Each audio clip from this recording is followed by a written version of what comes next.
지리탭탭입니다. 여러분은 한나라 안에서 어떤 지역이 "우리는 독립할래. 이제 그만 같이 살자."라고 말한다면 어떤 생각이 드시나요? 같은 나라 사람인데 왜 굳이 떨어져 나가려고 하는 걸까요? 실제로 이런 일은 지금 이 순간에도 세계 곳곳에서 일어나고 있습니다.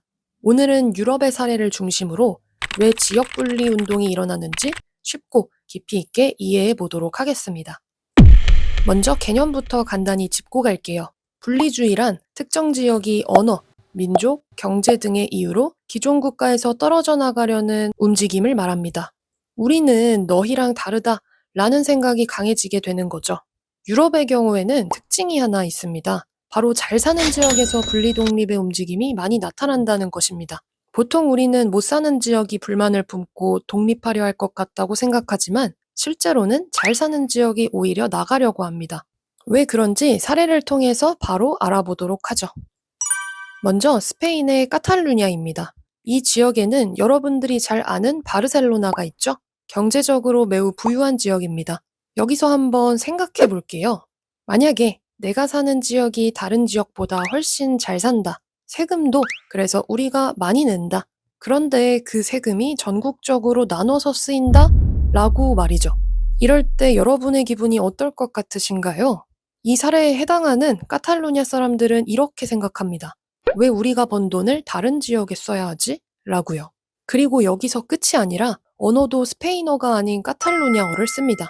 그래서 이러한 감정이 쌓이고 쌓여서 결국 독립투표까지 진행되게 되었습니다. 결과적으로 경제적 불만과 문화적 차이가 합쳐져서 분리운동의 움직임이 강해진 거죠. 이번에는 벨기에입니다. 벨기에는 정말 흥미로운데요. 사실상 하나의 나라 안에 두 개의 사회가 존재하기 때문입니다. 북쪽 지역의 이름은 플랑드르이고요. 남쪽 지역의 이름은 왈로니아입니다. 왈롱지방이라고 부르기도 하죠. 두 지역은 언어도 다르고 경제적 수준도 다릅니다. 북쪽의 플랑드르 지역은 네덜란드어를 쓰고요. 경제 수준이 높습니다. 반면 남쪽의 왈로니아 지역은 프랑스어를 쓰고 상대적으로 경제 수준이 낮습니다. 이 상황에서 플랑드르 사람들은 이렇게 생각합니다. 우리가 더 잘 사는데 왜 같이 있어야 되지? 라고요. 그래서 벨기에는 언어 차이와 경제적 격차가 함께 존재해서 분리 독립의 움직임이 진행된 것입니다. 이번에는 이탈리아입니다. 이탈리아 역시 북부 지역과 남부 지역의 경제적 격차가 큽니다. 북부 지역은 각종 산업이 발달해서 부유한 반면 남부 지역은 상대적으로 경제력이 낮습니다. 주로 농업에 종사하고요. 이 상황에서 이탈리아의 북부 지역 사람들, 즉 파다니아 지역 중심의 사람들은 이렇게 생각합니다. 우리가 열심히 일해서 번 돈이 남부 지역에 다 쓰이는구나 라고 말이죠. 이런 감정이 쌓이고 쌓이면서 파다니아 운동이 나타나게 된 것입니다. 이처럼 같은 나라 안에서도 경제적 불공정이 느껴지면 분리 욕구가 생기게 되는 것입니다.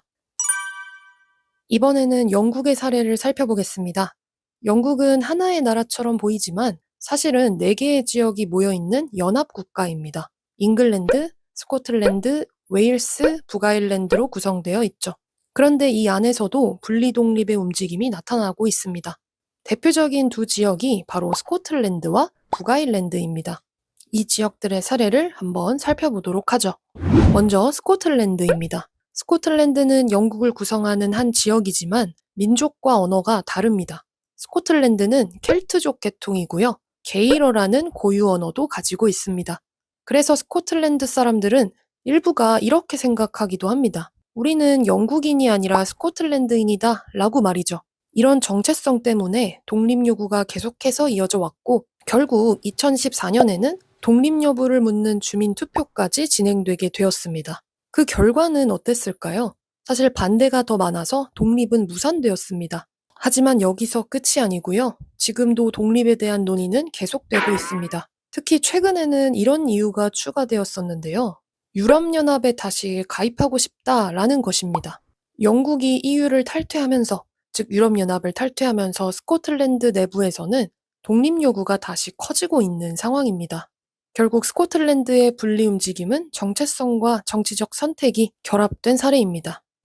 다음은 북아일랜드입니다. 이 지역은 스코틀랜드보다 훨씬 더 갈등이 심했던 곳인데요.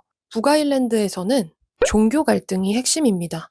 주민들이 크게 두 집단으로 나뉘었는데요. 가톨릭교 주민과 개신교 주민입니다.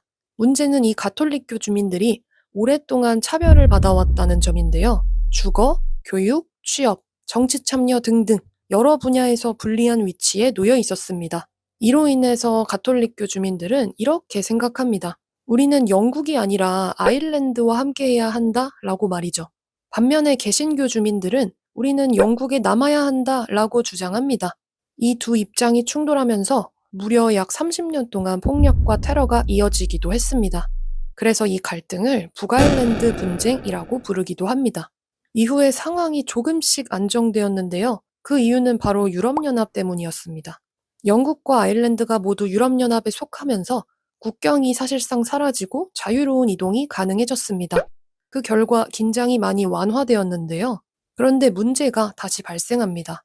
영국의 EU 탈퇴, 즉 브렉시트입니다. 브렉시트로 인해서 국경 문제가 다시 불거지고 북아일랜드 내부의 긴장도 다시 높아지게 되었습니다. 결국 북아일랜드의 갈등은 종교, 역사, 정치가 함께 얽힌 사례라고 볼 수 있겠죠? 정리하면 분리운동은 하나의 이유로 실행되지 않습니다. 어떤 지역은 내가 도대체 왜? 라는 문제로 갈등을 발생시키기도 하고 어떤 지역은 우리는 차별받고 있어 라는 문제로 갈등하기도 하죠. 그래서 나라마다 서로 다른 분리운동이 나타나는 것입니다. 여러분이라면 같이 사는 안정을 선택할 것 같으신가요? 아니면 다름을 지키는 독립을 선택할 것 같으신가요?